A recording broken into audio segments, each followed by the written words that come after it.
Thank you for tuning into our podcast. We are coming to you from Holyoke, Massachusetts. I am your host, Carrie, and joining me is Holyoke's very own local historian and creator of the historical tours of Greater Holyoke, Robert Coleman. He offers both public and private tours, as well as presentations of the local canal systems, reservoirs, cemeteries, and churches, as well as various parks and streets in Holyoke, South Hadley, and Chicopee, Massachusetts.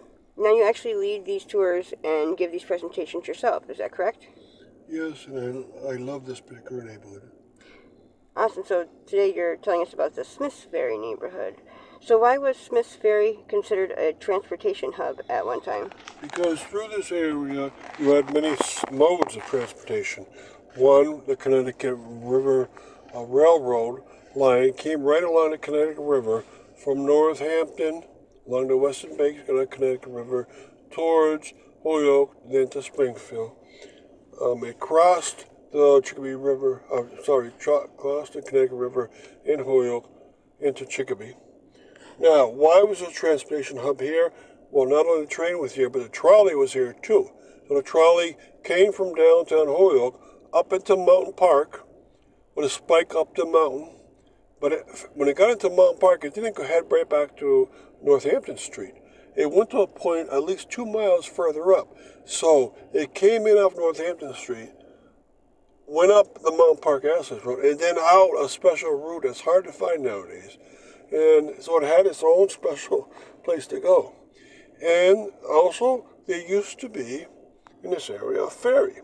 And it used to be right where there was a train station and a trolley station. There was also the ferry output. Now, who was there first? Of course, the ferry was there from around 1808.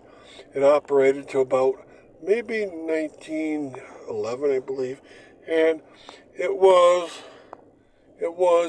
most time from the Saheli side to the Holyoke side, but when the Smiths family got a hold of it, they changed it to being from the Holyoke side to the Saheli side. They operated out of their houses, and so it was three things. Now, believe it or not, there was another important reason it was transportation hub. On the South Hadley side of Connecticut River, at this point, you had the Saheli Navigational Canal start at its northernmost point, going towards the south, and it would then reappear around on the southern side of the Hadley Falls. And that was 2.5 miles long, but it started right at this point also. So that was 4 modes of transportation. Very, very strangely, there also was on the Saheli side an airport for a while called the Hokenham Airport. And so you had so many things going on in this area that were transportation related. You could actually take the ferry up into the East Hampton area called Mount Tom. You can take the railroad up to Northampton or beyond. You could of course go on a ship, but then that ship would have gone through the Saheli Navigational Canal. And you could take the ferry across to the Saheli side if you wanted land transportation after that. So it was a cool little place. Tell us about the Mount Tom Range. All right, the Mount Tom Range, of course, dominates the entire Smiths Ferry area. It makes up all the western portion. The eastern flank of Mount Tom Range is in Holyoke. The western flank is in East Hampton. And the Mount Tom Range, mostly nowadays, most of it is in the Mount Tom State Reservation, controlled by, of course, Massachusetts. Parts of it are not. For instance, the reservoir is not, the former Mountain Park area is not, and other parts. But a lot of it is. And so this whole range has 2 major mountains, Mount Tom and Nonotuck, and both of them have observation houses on the top of them. They're now gone. The remnants of the Nonotuck one are still there. It's called the Erie House. It's a great walk on its hiking trails. Another thing about the Mount Tom Range, you could hike through there on CCC trails, Civilian Conservation Corps trails, and they go to many different locations. They have wonderful trails, like the Bridges Loop, and they have trails that you can cross-country ski on or just hike on. There's the Monadnock Metacomic Trail through this area. Parts of it are now part of the New England Trail. So there's lots of things to do in this wonderful area. It's still a small level of residential homes in this area, so it hasn't really lost its look or appeal over a century. So quickly, before we continue with the rest of our interview, just to fill the listeners in, if you want to find out more information or sign up for any of his various tours, you can check out his website at holyokecanaltour.org, and there he has both videos of the various stops along each tour and also past and present photos of the historical sites throughout as well. And if you are interested in setting up a private tour, you can email him directly at bobcat4214 capital B at yahoo.com, and they are perfect for fun and educational outdoor activities for the whole family or for group parties, especially those special occasions and get-togethers, and they are also good just for getting outdoors for the day. So getting back to our interview, tell us about the Smith family. The Smith family was one of the first settlers of this area. It's named after them because they didn't start Smith's Ferry, but they renamed it and made it vastly more popular. And they also started up a cemetery in this area, a family cemetery called the Smith's Ferry Cemetery, where they shared burials with other families. Like the first burial was not even Smith, it was a Rachel Lyman in 1808. And so in this area, the Smith family came to dominate. They had 5 homes along Northampton Street, starting about where the cemetery is going south. The first 5 homes you meet that are close to the road are Smith's family cemeteries. I think they're within 10 houses of each other, where 5 houses are modern and 5 are the Smith's family ones, colonial and very close to the road. So they have done a great deal to make this area what it looks like today. It's an area that has many features to it, and since they controlled all this land and they controlled the land going backwards, define what a land would look like. In fact, one of their main trades, and they had many, was that they started apple orchards. And what they do in the apple orchards, they didn't sell the apples. They made cider, but they didn't sell the cider either. So they didn't sell the apple or the cider. They changed the apple cider into vinegar. So they sold apple cider vinegar. And that was very popular back then because food back there was not refrigerated, and so you want to do anything to the food to make it pure, and apple cider vinegar would help kill off some of the bacteria. So you put it in with your vegetables or your meats or your fruits, and you would have vastly safer food to eat. And all of the backyards of all of these families back here had apple cider vinegars, including one of the 2 golf courses, not Wyckoff, which is in this neighborhood, but the other one called the Holyoke Golf Course. That was one big apple vineyard where they changed it from apple cider to apple cider vinegar. Right? So tell us about the Whiting Street Reservoir area. If you walk around Whiting Street Reservoir, sure, you see the reservoir inside, and that's very important, started in 1889. But around its perimeter was the entertainment section of Old Time Holyoke. It was in Northampton, but right over the border, and would become part of Holyoke in 1909. Now, what was around it? The Mountain Park, which became Mountain Park Amusement Park, which was a trolley park.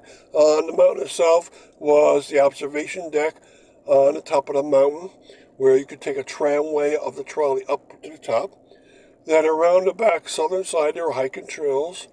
Around the eastern flank was the Mount Tom Golf Course, which became the Wyckoff Golf Course. And then the trolley came through its northeastern section, and the trolley came right into the mountain park itself. And it was an incredible system where you could go up there and enjoy yourself in many, many different ways. You could actually have 5 entertainments to do in one day if you wanted. So the whole area was an entertainment district. And I wish that they put this land of the Whiting Street Reservoir into a conservation district where it cannot be developed into houses and condominiums, but would stay as a natural part of Holyoke. Thank you. So thank you for educating us on your tours, and we want to thank our listeners for tuning in. And you can also tune into a large selection of our other podcasts on his website. Again, that's hoyokecanaltour.org. And again, you can email him directly for private tours or to inquire about anything else at bobcat4214 at yahoo.com. And be sure to keep an eye out for his upcoming 2024 season tours and more as they become available. Thank you for tuning in. So tell us about the ferry. What is now Holyoke, if you go back in time to when it was West Springfield and Northampton, then there were 5 ferries that crossed the Connecticut River into South Hadley. South Hadley is a very long town, and Holyoke became a long town in 1909 when the Smiths Ferry neighborhood came from Northampton to Holyoke. And so there's 5 old-time ferries. The names from the north are Rock Ferry, Smiths Ferry, and once you get down into the lower part of Holyoke, there's 3 more. One's called the Robinson Swing Ferry, another one's called the Day Ferry, and then there was one called the Jones Point Ferry. And that's it. So, what about this ferry? This Smiths Ferry, the second one down, it was owned by 5 different families along the way. And those 5 families operated from the 1700s all the way into the 1880s. And about that time, Holyoke got its first bridge, so the need for a ferry went away. And what about this ferry? Well, it was operated in the beginning from the South Hadley side officially. But of course, once you cross over in the ferry to the Holyoke side, the company and the people need to get back at some point. And so it went from South Hadley to Holyoke back to South Hadley. Now, the Smith Ferry was the first one operated on the western bank, so it operated out of Holyoke, which was then Northampton, and operated towards South Hadley. And who was taking this were the Mount College students, were the biggest users. And a lot of Mount College students in the very beginning were students that came from Western Massachusetts, mostly from the communities along the western edge of the Connecticut River. Northampton and Hatfield and points north from there. And there was great use of this ferry also by people that wanted to do retail between the 2 communities. So the Smiths family owned this ferry. I believe they owned it for 70 years out of the 150 years or so that it operated. And they did a great job, and that's why the area geographically became known as Smiths Ferry, because the Smiths family, which had 5 homes on the highway that went through Smiths Ferry, almost right together. They were born in that region, and a lot of them died in that region. They started a family cemetery called the Smiths Family Cemetery because they were there for so long, and there was few other families around. And this region has lots of wonderful things within it. And again, it used to be part of Northampton. Can you believe that? And so I'm going to tell you about more of that going on. So tell us about the reservoir. The White Street Reservoir is a man-made body of water. It was put in Northampton in the Smiths Ferry neighborhood for a good reason. And the good reason was that Holyoke was growing in size, plus the mills were paper mills, and they need lots of clean water to flush out the sulfuric acid out of the paper. And so there's a great need for water. And so Holyoke backed up actually three locations. 2 were in Ashley Pond, and they were done first in 1873. And then the White Street Reservoir was backed up in 1888 and ready by 1890 for water use. And so this reservoir, which was first in Northampton, has always belonged to the city of Holyoke. And so in 1909, when geographically the whole region came into Holyoke hands, it was already there. And it's a great reservoir to go around. A lot of people love walking around it.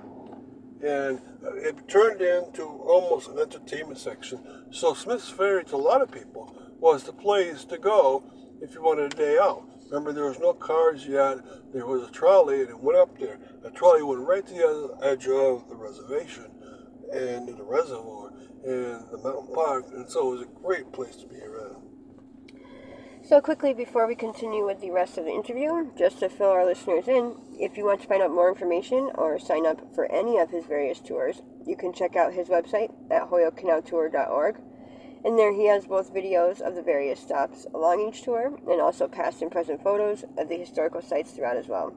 And if you're interested in setting up a private tour, you can email him directly at bobcat4214, and they are perfect for fun and educational outdoor activities for the whole family, or for group parties, especially those special occasions and get-togethers, and they're great just for getting outdoors for the day. So, getting back to our interview, tell us about the Mount Tom Reservation.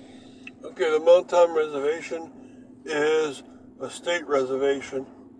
It's owned by them and taken care of by the state, but it's all in Holyoke. And when people drive into it, they drive in a park that's part of Holyoke. So Holyoke is very much an open nature site. And this is great. This, again, is another one of the definitions of the Smiths Ferry neighborhood. They have this gorgeous, enormous reservation.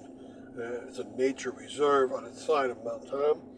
And you had old-time houses on the two peaks that form this mountain range. And people have really enjoyed it. It was formed about the year 1902 and finished by 1904. And inside of it, there are trails, and the trails are made as a CCC project, Civilian Conservation Corps, in 1933. And then it had WPA projects, or Work Progress Administration projects, by the buildings that were built within the reservation. So a lot of it, it's still there in great shape, and I hope people continue to enjoy it. But this defines the neighborhood. Imagine having a reservation, a reservoir, a nice little family cemetery, a Connecticut River, a railroad line, a trolley line through this region, and very few people live there. It's just basically one street of people. And it was quite gorgeous when Holyoke attained it in 1909. It really redefined Holyoke. So, why don't you tell us a little bit more about the Smith family and the cemetery? All right, the Smith family built 5 homes, all on the western edge of Northampton Street.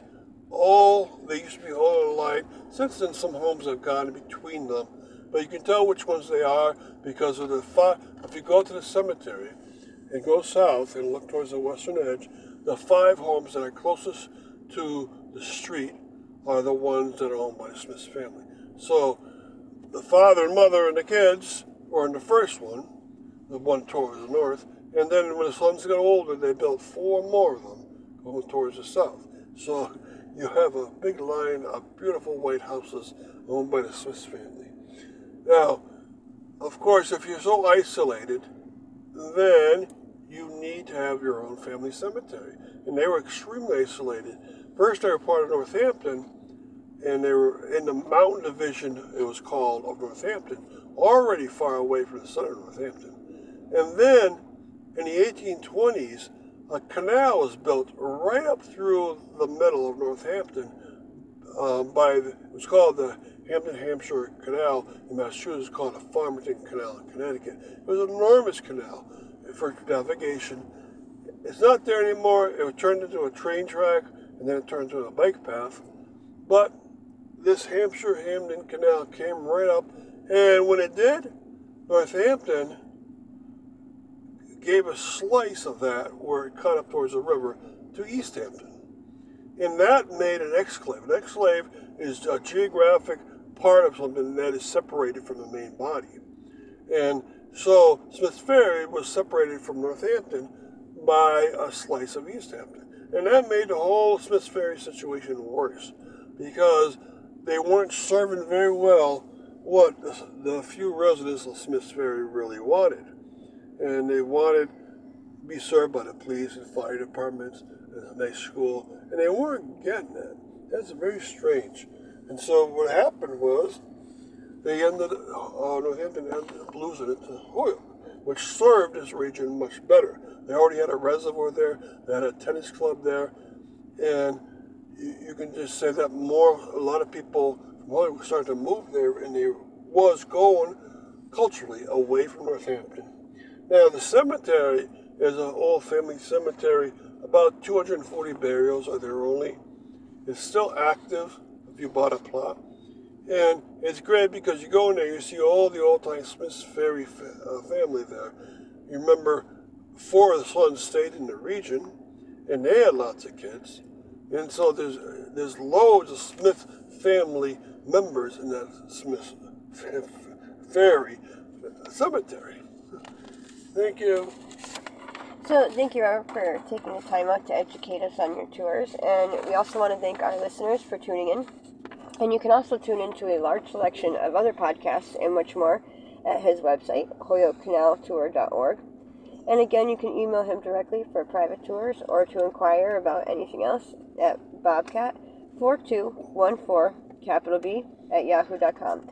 And be sure to keep an eye out for his upcoming 2024 season tours and more as they become available. Thank you for tuning in.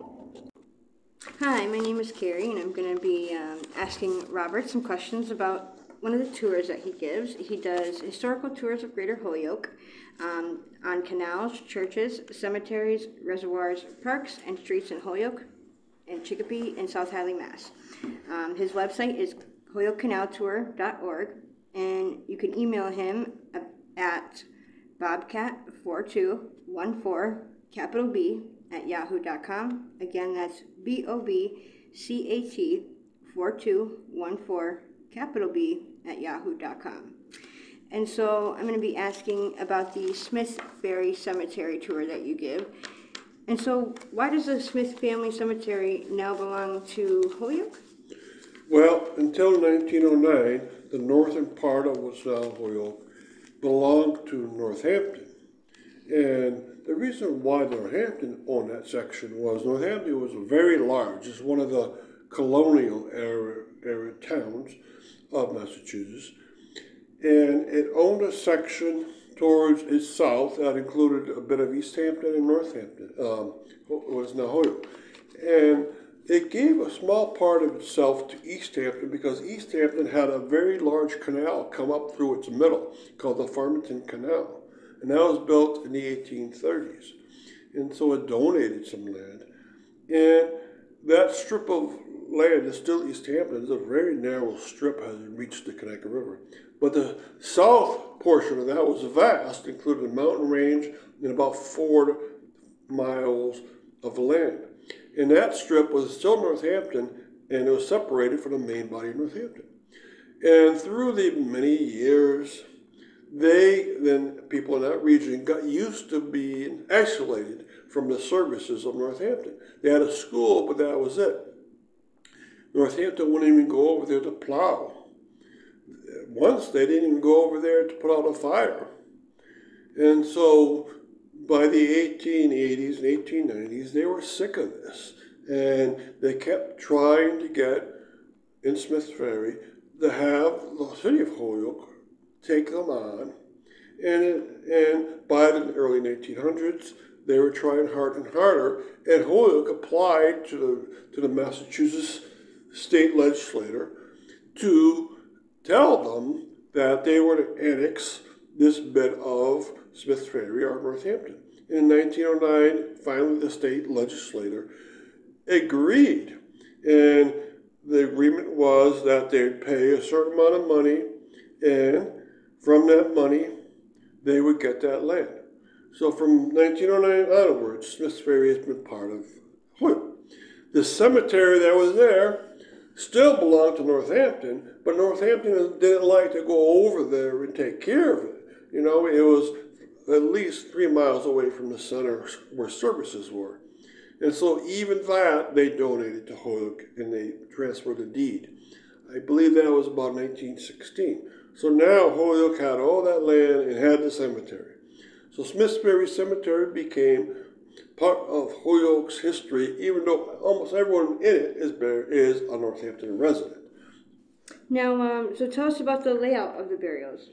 Well, the layout of the burials is incredible. In the inner core, you have the very oldest burials, but 2 land donations were added to that. One of them surrounds it and made it into a larger rectangle. That was done in the 1920s. It was donated by the Mount Tom Reservation Trustees of Reservations, which is an independent group from Massachusetts. And then later they donated another section a bit to the north, and they also donated a driveway that goes in back. It's a dirt driveway. So they got enlarged twice. Now, tell us about the Smith family and their ferry. Okay, the Smith ferry itself was a ferry. One of the owners was the Smith family, but other owners before that took care of this ferry. It was a ferry that went from about maybe 200 yards to the south of the cemetery. You would have to cross the train tracks to get there now, but the edge of it pointed towards South Hadley. So it was a ferry that went between South Hadley and Holyoke. Towards its end, it was mostly carrying Mount Holyoke College students from the South Hadley side to the Holyoke side so they can catch the train. They can catch a train because the station was right at Smith's Ferry. But this point, the ferry, was, with different names through its history, is also owned by Linus Church at one point. It was owned by other families before that, and it's one of actually 6 ferries that went in Holyoke to either South Hadley or Chicopee, and those 6 ferries carried traffic all the time. And I think all 6 of them at one point operated at the same time. There was 3 towards the south and 3 towards the north. And Smith's Ferry is not even the northernmost of them all. The northernmost is another couple miles up. The Smith family was the 4th of 5 owners of this ferry. And it went through their family and it ended up finally going away towards the end. Okay, now what has happened to the cemetery stones in the last 10 years? Okay, in the last 10 years, there's been a group that tried to have professionals come in and repair the stones. So if you go there now, many of the stones are now in vastly better shape. And what they've done is repaired either the face of them or repaired it because it collapsed, so they've repaired the base of it. And to do that, you have to level the base, you have to make the base solid again, and then fit the stone back into that base. And they've also cleaned them, and it was professionally cleaned and also amateur cleaned, which is both effective. And at least twice a year, we go out as a group to repair them. Twice, professionals come in and repair 10 stones per year. So 20 stones have been repaired at the cemetery. In the year 2023, we're going to get the 3rd grant to repair another 10 stones in that cemetery. And so that's why the improvement in the cemetery comes in. The stones are a lot whiter now, and they're a lot cleaner, and the collapsed ones have been fixed. Some of the ones that were in parts have been bound back together with professional cement, and hopefully after next year it'll be like tip-top shape. Okay, now who would have the documents evidence for the researching of the burials here? The city of Holyoke now owns those, so they have all the burials. They have a big plat map. There's one copy in the Holyoke History Room of the Holyoke Public Library. There's another copy in the engineer's room of Holyoke City Hall. And this maps out where each of the burials took place, who was buried there in the year of death, have been plotted out. In the 1980s, Holyoke sent around a letter to everyone that lived in Smith Ferry neighborhood. And they said, we're going to shut down any new burials unless you buy a plot now. So in the 1980s, a lot of people in Smith Ferry bought new plots. And they're still being buried there. A husband and wife in the year 2021 were buried in that cemetery together. And I went to see the burial after I had it done. They were digging the hole, and the first one was there, and it was about 10 feet deep. It was an amazing sight. So anyone that owns a deed to one of the plots is still buried there. Other documentary evidence that still exists is they have the names of all the burials as separate burial plots. The original deed I hear for the whole cemetery still exists. I've never seen that one out of the 3 documents, but it supposedly is at the Hampshire County Courthouse for the Register of Deeds. So information is still available, and that's great because it's very old and still around. I've made out my own separate plot, and I could tell where people are buried. And one of my better tours of Holyoke is in this very cemetery because I understand it so well. There's about 240 burials there. So thank you for this podcast. Okay, and again, he does the historical tours of Greater Holyoke, and those are of the canals, churches, cemeteries, reservoirs, parks, and streets in Holyoke, Chicopee, and South Hadley, Massachusetts.